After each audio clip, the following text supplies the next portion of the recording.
Now it's just a simple matter of having Levin leave the castle and go and talk to Fury.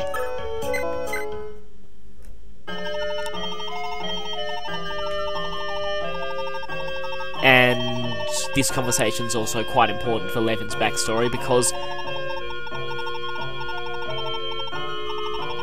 yes, of course, Levin is the Prince of Silesia. Actually, probably the second most significant character in the first generation, apart from Sigurd. Oh, well... oh, there's a possibility Kuan could hold that position, but...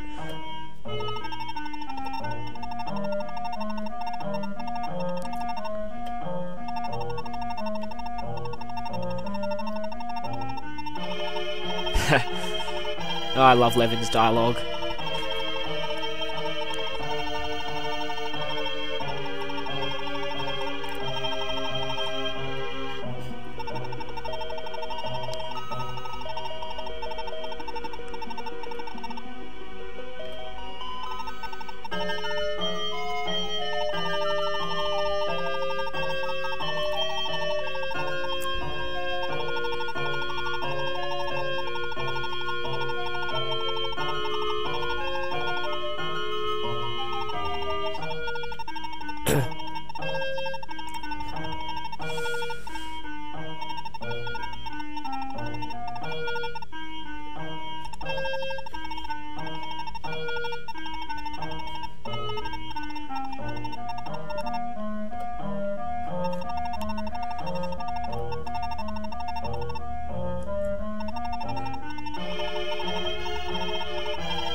Right, now we finally have Fury.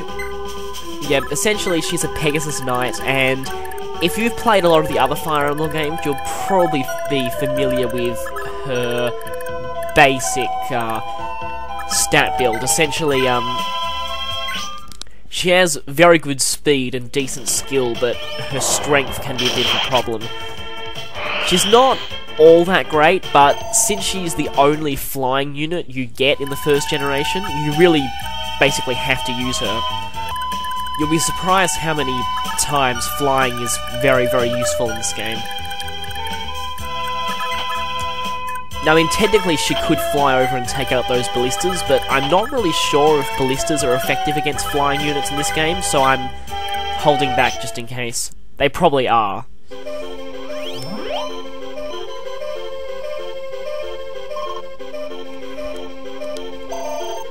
And I just realised I put Aesir in Sleep Staff range, which means he's basically going to have to be a sacrifice.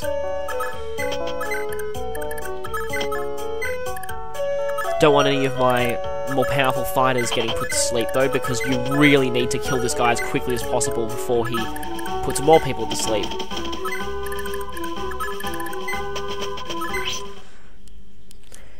And now that we have Fury, I can finally explain a bit more about pairings for Levin. Now, for Fury, Levin is easily, like, by far, her best pairing. It makes her son ridiculously powerful, like one of the strongest characters you can have in the second generation. Oh, crap.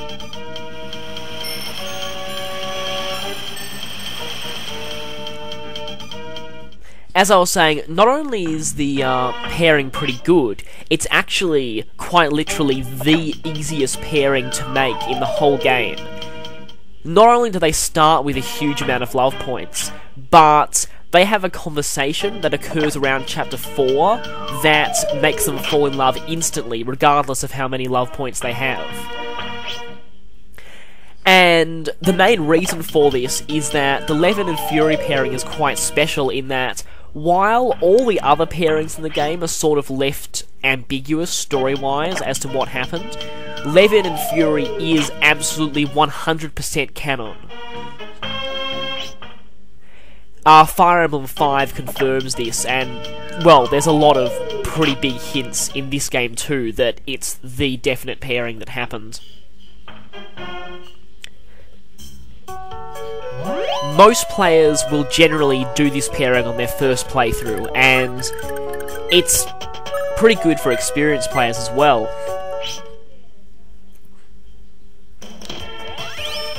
I'll discuss more about the advantages and disadvantages of the two main pairings for Levin when the other female character comes, but I might warn you that the other main Levin pairing is actually a lot harder to make, and in the other pairing, Levin is seriously at risk of accidentally falling in love with Sylvia, which you don't want. Now, Clement's been silenced, so I should just rush in and take him out before he recovers.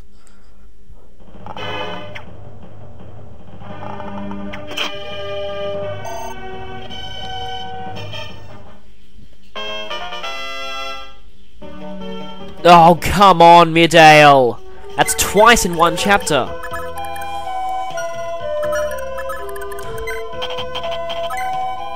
I'm not having that much luck with him.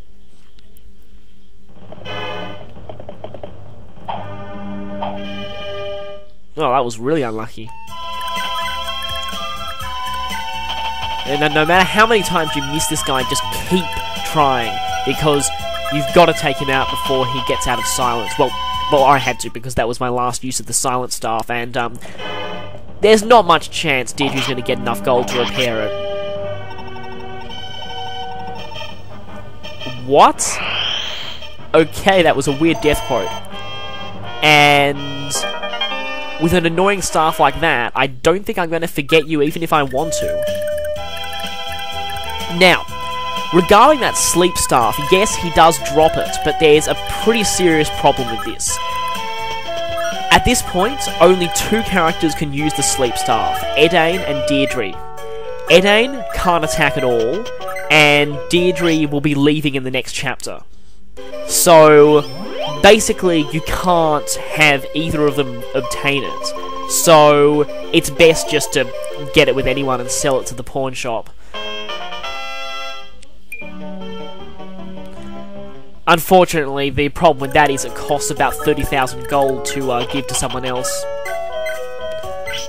Now, I saw an opportunity to attack one of the ballistas here.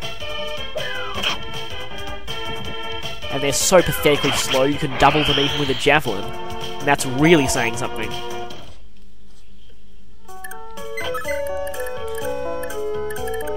Right, now, unless we have any other severely weakened characters, the threat from McKilly is pretty much gone now. So, but I recommend taking this castle quickly so that these ballistas go away. Yes, unfortunately, Azel's going to be asleep for the next 5 turns. A shame, because I wanted him to get more experience. He's not too bad when he promotes, although, his equivalent in the second generation is much better. And I mean, huge amount better.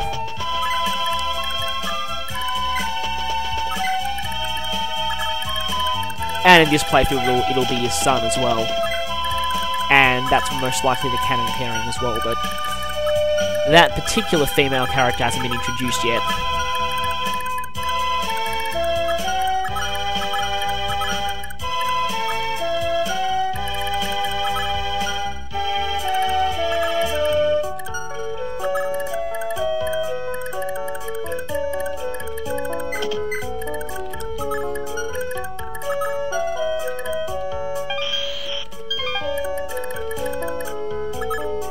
Yeah, I need to get them up there so that they can get some more experience. Although Fury can kind of handle a bit of the arena.